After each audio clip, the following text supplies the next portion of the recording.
Okay, good morning. This is going to be your demo video. I have linked a shell of lesson 6 on the announcement page for you to use. If you can't find it there, also look in the iDrive. So today what I'm going to do is I'm going to demo the things that I covered in the notes, including the math.square root, the math.pow. I'm going to show you how to find the circumference of the circle. Then I'm going to spend quite a bit of time going over how to use the random number generator from the math class in order to generate random numbers of all kinds. So to begin, in our notes, I showed you how to use the math.square root function. So we're going to demonstrate that right now. So as I did in the notes, we made an integer variable x. We set it equal to 4. And then I created another variable called ans1. This is going to store the answer to the square root function. So I'm going to set that equal to math, that's sqrt, and I want to take the square root of my variable x. So I'm going to put an x in there. I also could have put 4, but since I created the variable x, why not use it? And to show you that that works, I'm going to go ahead and do our SOPLN. And I'm going to say, in quotes, math at square root of 4. And I'm just going to stick the number in there. So if you went back to look at that later, it would make sense to you. And I'm going to concatenate that with our answer. And as you know from what we did in the other video, the answer is going to be 2.0. So let's go ahead and compile and run that. And as you can see, the answer is 2.0, just as we predicted. Continuing on, the very last example that I did was calculating 4 to the 5th power. And I think up here I'm going to add in the comment 4 to the 5. We're going to do this multiple times using variables and also just using the numbers themselves. So I'm going to go ahead and make the variables into b equals 4 and e equals 5. Notice I'm doing that all on one line like we learned earlier in some of the other lessons. So now I'm going to take b to the e, or 4 to the 5th power. So let's make another variable to store the answer, and we'll call that answer 3 like I did in the notes. And we're going to say math.pow b comma e. So that should take 4 to the 5th power. And once again, to verify that that's correct, let's do a SOPLN. And instead of saying math.square root, we're going to take math.pow. And what are we trying to do? We're trying to raise 4 to the 5th power. So we're going to put 4 comma 5. And we're going to concatenate that with answer 3. And in a comment next to that, I'm going to put 4 to the 5th, just so that we remember. And I am putting that in the wrong spot. So I'm going to cut this out and paste it to the right spot. You probably noticed that already and were confused. So 4 to the 5th power is 4 times 4 times 4 times 4 times 4. So let's see what that answer there. I think it's 256. Oh, 1024, so I was wrong, but close enough. I'm sure you can run that on your calculator. Also notice that that is a decimal number, just like we saw in the documentation in our notes. Now we're going to repeat this. So I'm going to copy the double answer 3. I'm going to paste, but I'm going to call it answer 4. And like we did in our notes, I'm just going to use the numbers 4 comma 5. So you can use the math.pow function the same way. I will copy the SOP line. I will paste it below. And we're doing the same thing. The only thing is we're concatenating it with answer 4 instead of answer 3. So we should get the same answer that we got last time. And of course, we can see at the bottom that we did.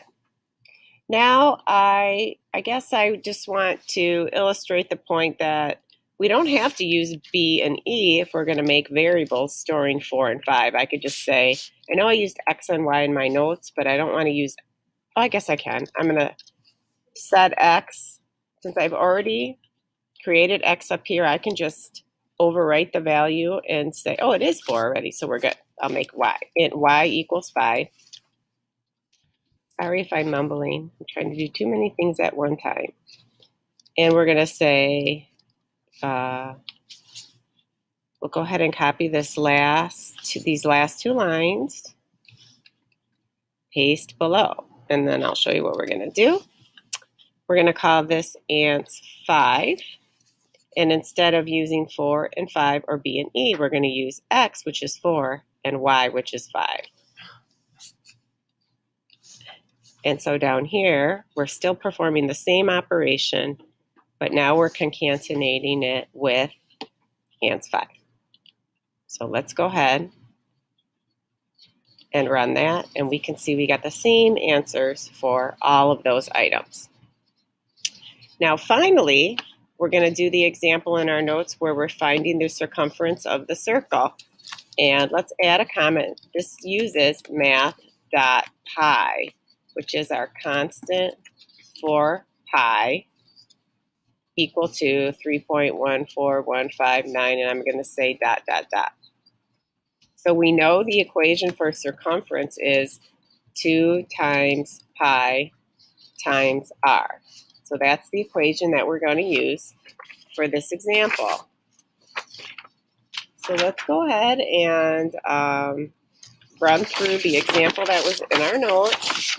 So in the notes, we were going to find the circumference of a circle with radius 3. So I'm gonna go start by creating a double variable, CIRC. So that is kind of short for circle. So I'm going to say that's equal to 2 times, now we need pi, so we're going to use pi from the math class, math.P_I. Remember what we learned about constants.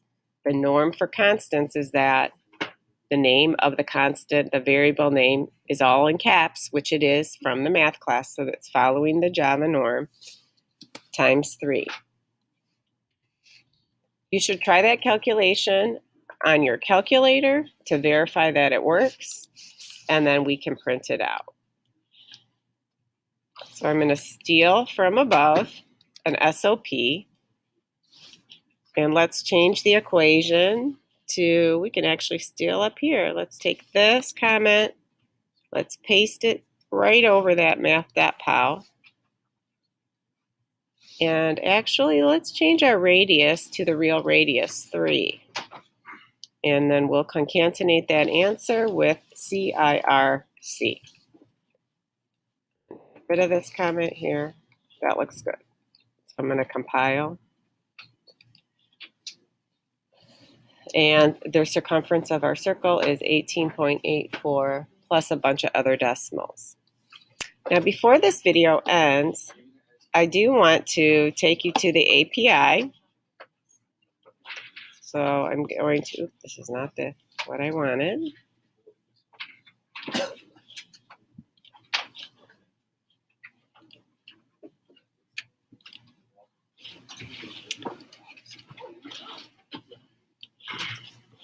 So if I go to the Java API, I mentioned in the video that this was a documentation tool. If I click on this link here, I get this crazy piece of information. Up in the left corner, click on java.lang, and what happens is only what's in java.lang comes up in the bottom section.